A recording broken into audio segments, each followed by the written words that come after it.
Deus amou tanto o mundo que deu o seu Filho unigênito, para que não morra todo o que nele crê, mas tenha a vida eterna. De fato, Deus não enviou o seu Filho ao mundo para condenar o mundo, mas para que o mundo seja salvo por ele. Quem nele crê não é condenado, mas quem não crê já está condenado, porque não acreditou no nome do Filho unigênito. Palavra da salvação. Glória a vós, Senhor.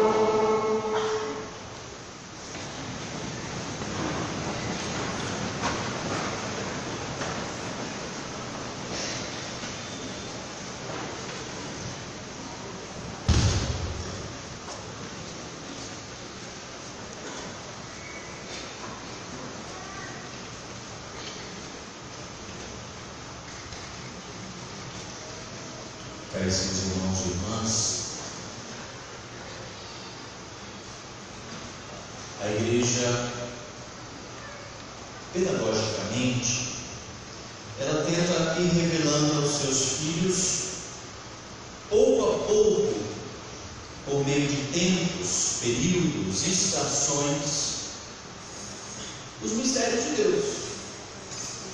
Assim, se nós formos olhar bem direitinho o ano inteiro, começando pelo mês de novembro, porque o ano na igreja começa no mês de novembro, com um tempo muito bonito, especial, chamado Advento, o início do ano. Para a igreja, o ano começa em novembro. Por quê? Porque se prepara para o nascimento de Jesus. E assim, percorrendo durante o ano, depois do nascimento de Jesus, a igreja celebra um período de tempo comum, tempo ordinário, e depois começa o tempo de preparação. E a gente muitas vezes se pergunta: a preparação da quaresma é para quê? É um pouco também para entender os mistérios de Deus, o entendimento dos mistérios de Deus. E assim a gente chega no período da Páscoa, a gente entende que um Deus se fez carne, habitou no meio de nós, por nós deu a vida para nos salvar, para nos conquistar para o Pai. Nós podemos, durante esse período da Páscoa, ouvir tantas leituras em que Jesus rezava por nós ao Pai o tempo inteiro, tentando nos levar para o Pai, tentando fazer com que o Pai olhasse com um olhar de misericórdia para cada um de nós.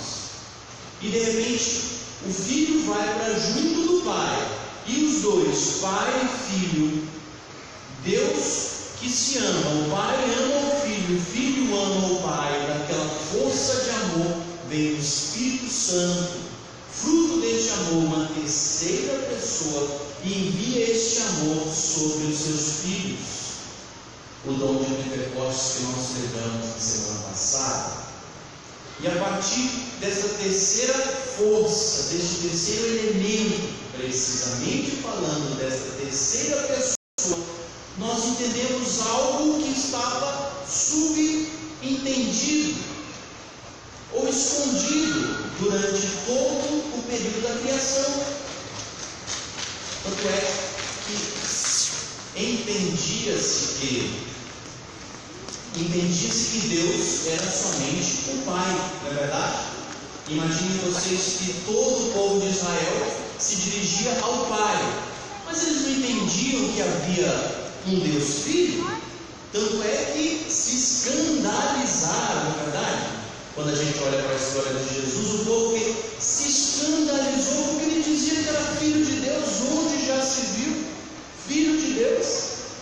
E mal sabiam eles que era uma verdade que Deus estava revelando aos seus. E que mais, além do Filho de Deus, ainda havia o amor entre o Pai, o Filho e o Espírito Santo. E os três juntos, Pai, Filho e Espírito Santo, formam o conteúdo do que estamos celebrando hoje, a festa da Santíssima Trindade. E nessa festa nós entendemos este processo gradual da revelação de Deus. Deus é amor, mas esse amor se revela, se manifesta a nós dessa forma.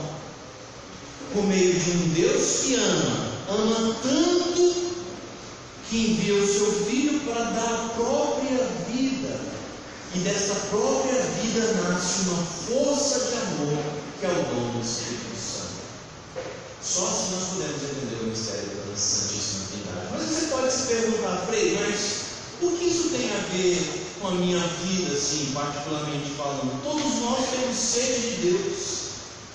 Todos nós temos mesmo aqueles que não creem muito, todos nós temos uma sede, algo inquietante dentro de si, que leva à transcendência. Todos têm. Muitas vezes essa transcendência, que às vezes palpita em nós, ela pode ser direcionada para muitos campos da vida. Às vezes as pessoas nem percebem, né? Mas sair de si, ir ao encontro do desconhecido, do misterioso, é algo que existe na humanidade desde a sua fundação, desde a sua existência. Quando nós visitamos os primeiros desenhos rupestres do homem primitivo, né? Há vários milhares de anos atrás, nós já percebemos ali os sinais da fé em uma transcendência. E às vezes, muitas vezes a gente fala que religião é fruto de uma criação humana, de uma necessidade humana. Eu diria, é verdade.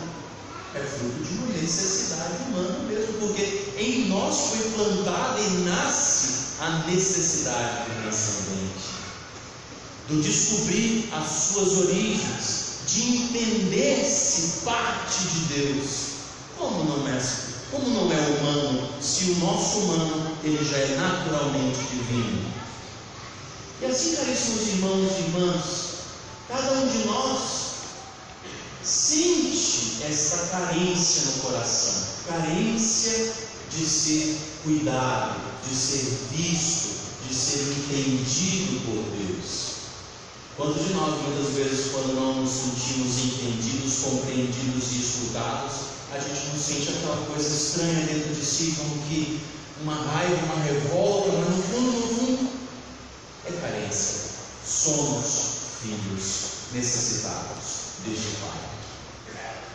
E toda vez que nós buscamos esse Deus, Ele se revela a nós, nas suas mais diversas formas, nos seus mais diversos instrumentos. E sabe, a Santíssima Trindade, ela também nos ensina uma coisa, e nós só podemos entender isso por meio do Filho e do Espírito Santo. Deus quis se revelar por meio da religião, e particularmente Deus quis se revelar por meio da igreja. A igreja é o lugar onde nós descobrimos essa divindade, que antes de tudo habita dentro de nós. Isso aí é muito bom a gente entender isso.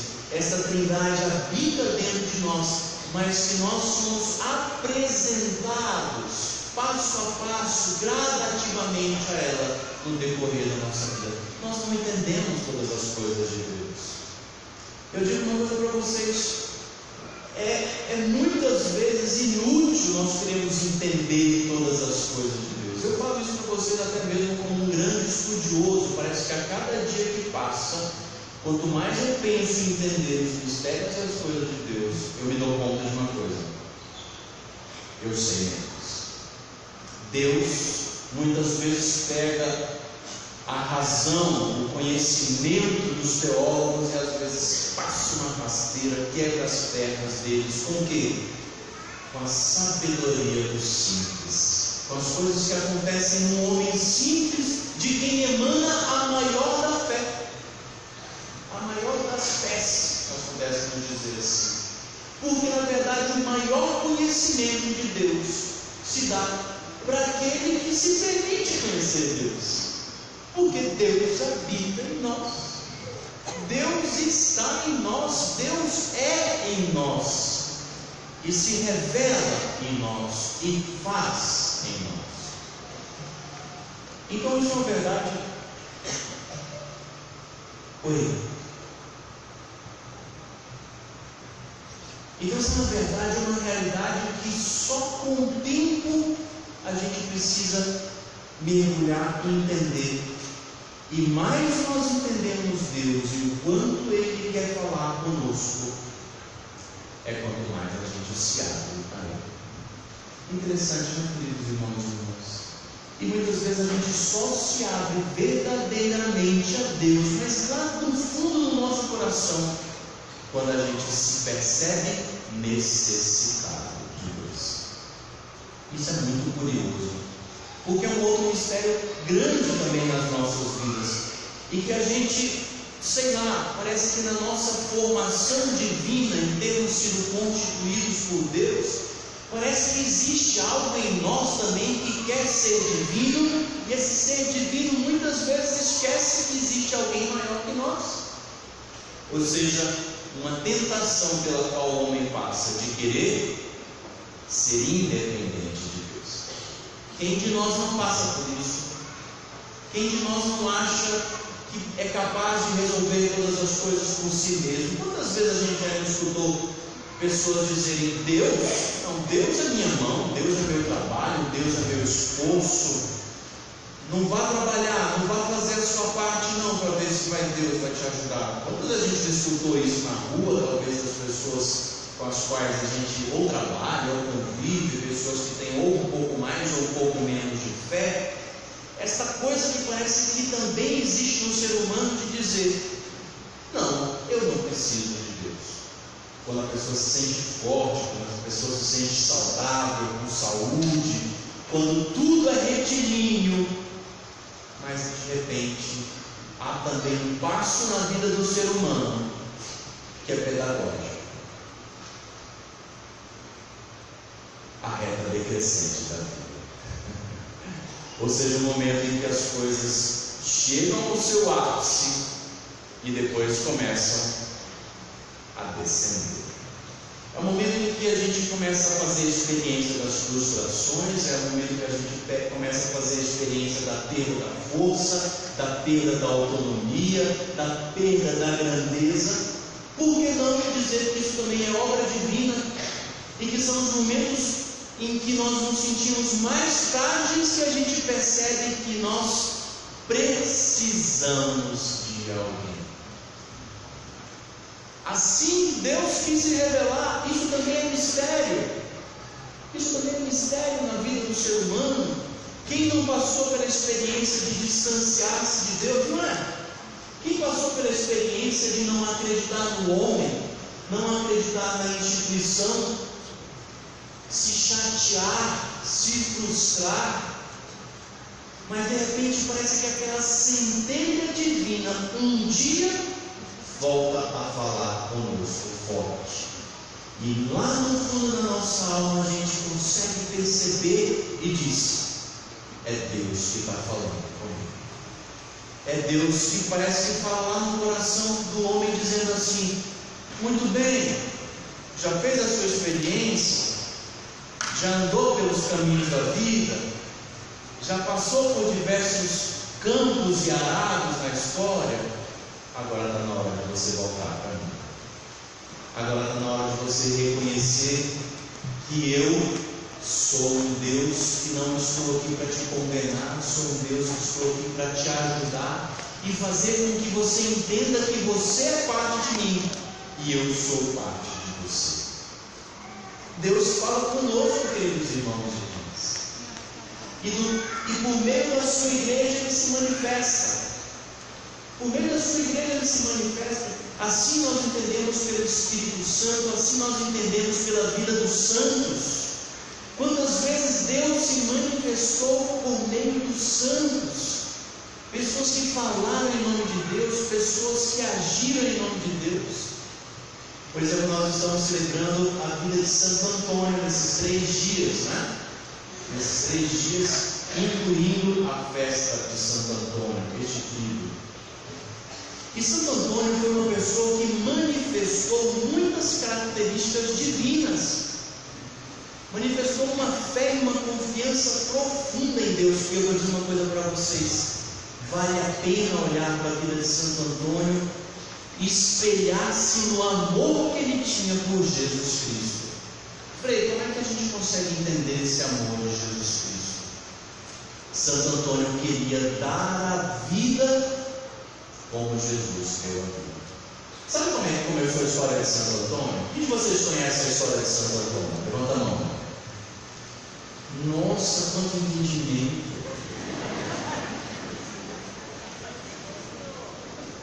Perdão?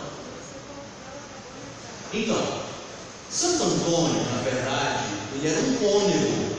Antes de ser franciscano, ele já era um religioso, um cônego agostiniano. Morava num mosteiro, numa estrutura monacal, e era um grandíssimo religioso e um grandíssimo estudioso, teólogo, doutor, formado em Sagradas Escrituras, mas um grande teólogo mesmo.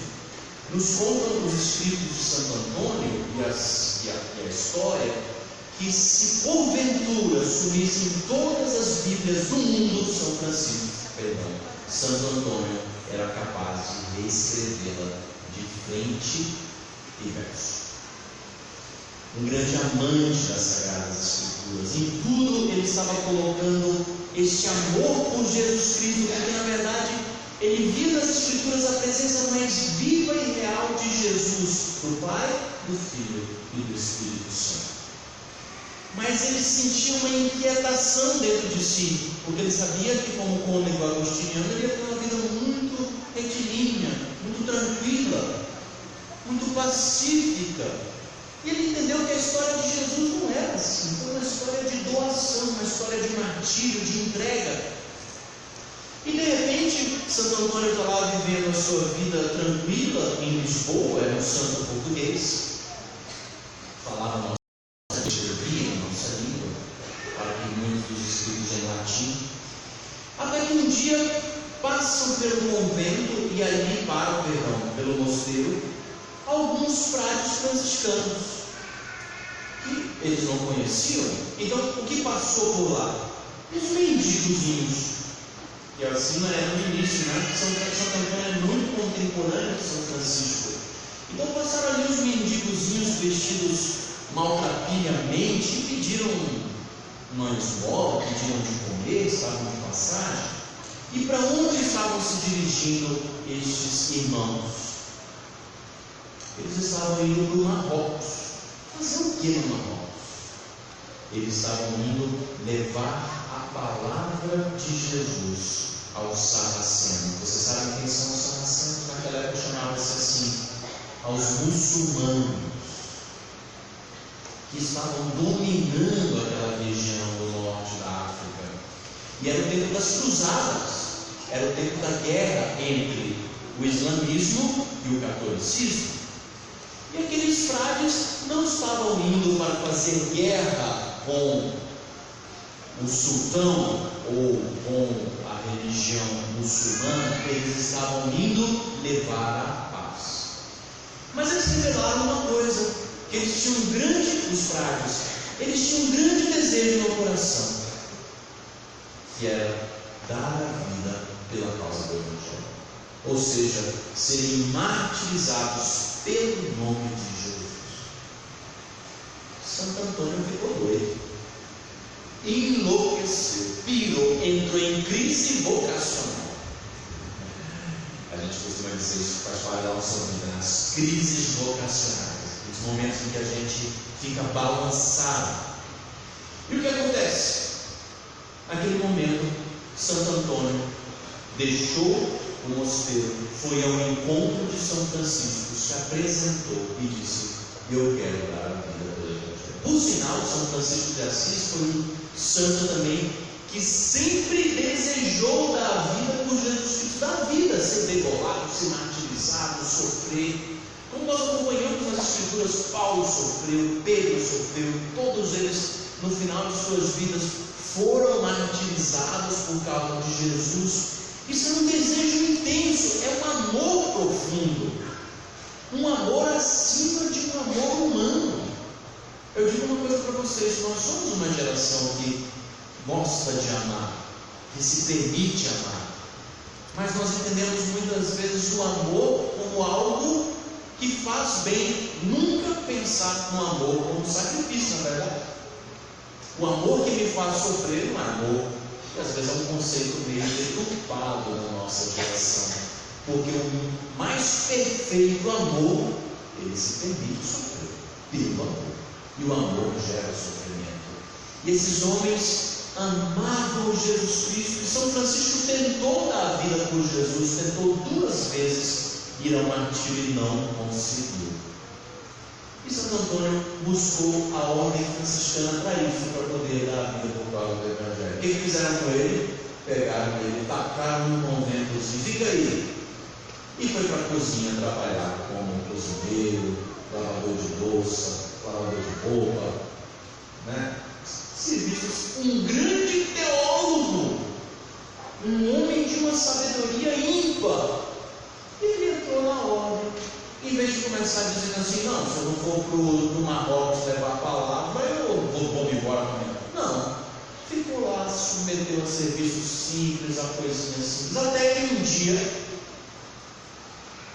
no convento, né, aconteceu que haveria ali uma disputa, uma pregação. Naquele tempo havia muitas disputas teológicas, né?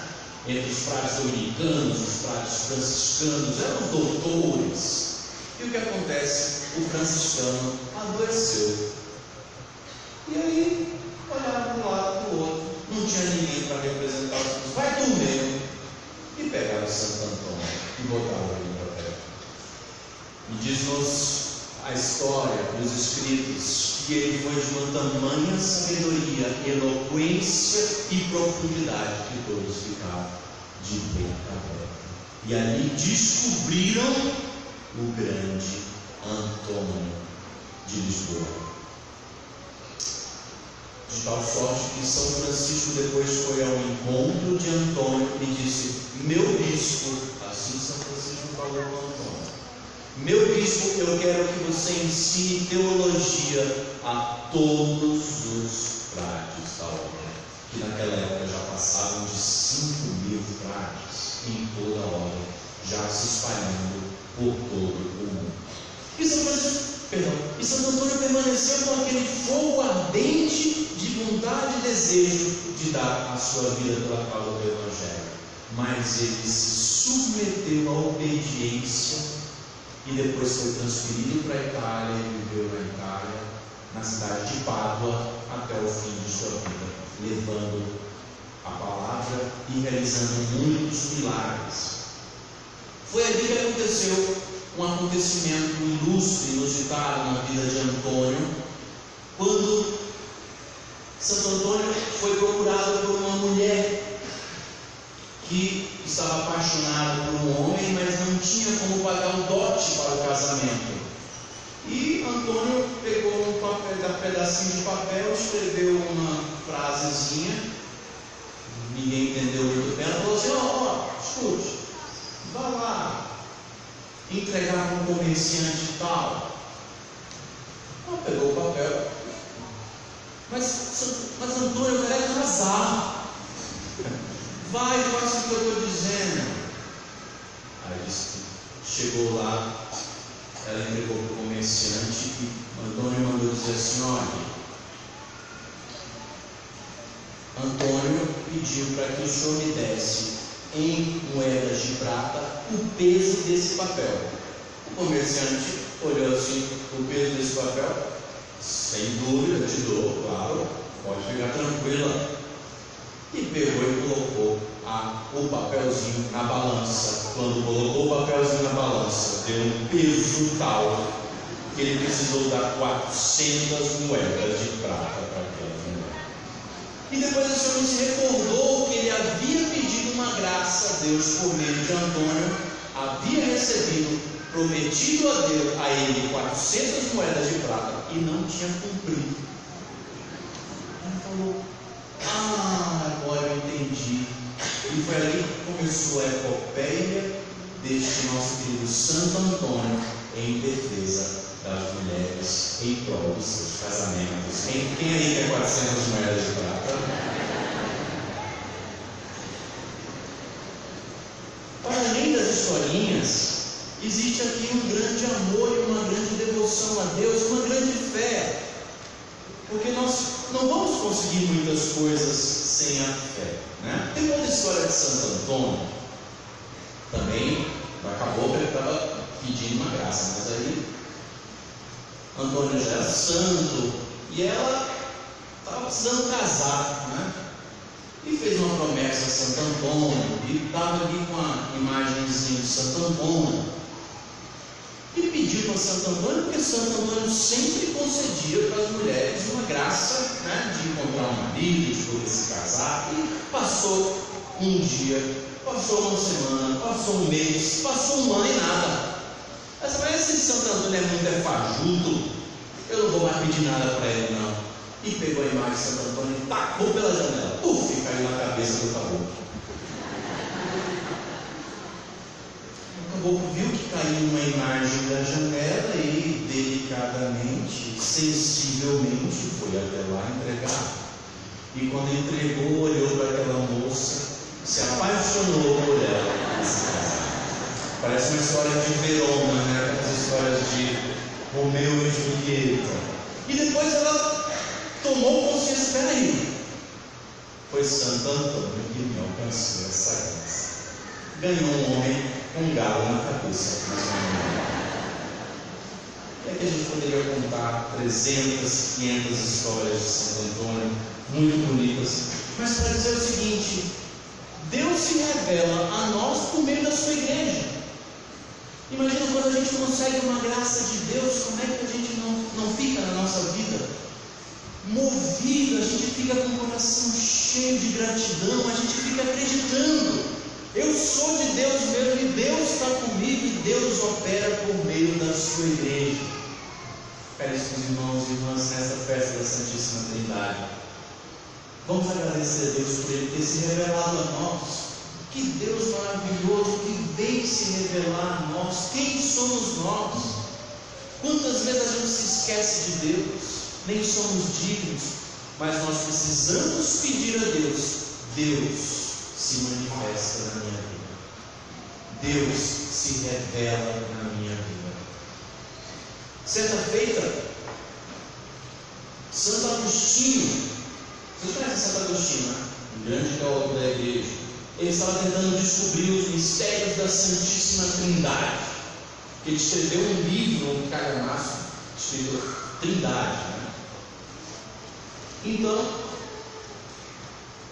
ele não conseguia e teve uma visão em sonho, um sonho dele, de uma criança sentada na beira da praia. E essa criança, ela estava ali sentada com um baldinho, e ela pegava um baldinho do mar e colocava ali na areia, e pegava e tirava.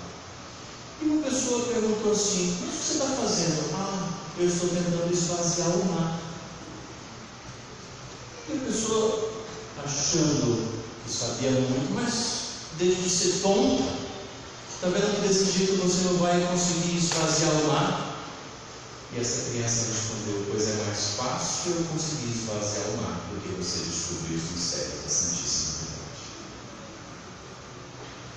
E aí Santo Agostinho descobriu que por mais que ele tentasse, ele nunca conseguiria descobrir todos os mistérios de Deus. Mas a gente tem que pedir que Deus se revele a cada um de nós. Peçamos essa graça a Deus, ao nosso Santo Antônio, que nos abençoe este tríduo, às nossas famílias, aos nossos propósitos, aos nossos projetos e à nossa caminhada cristã. Louvado seja o Senhor Jesus Cristo. Creio em Deus Pai,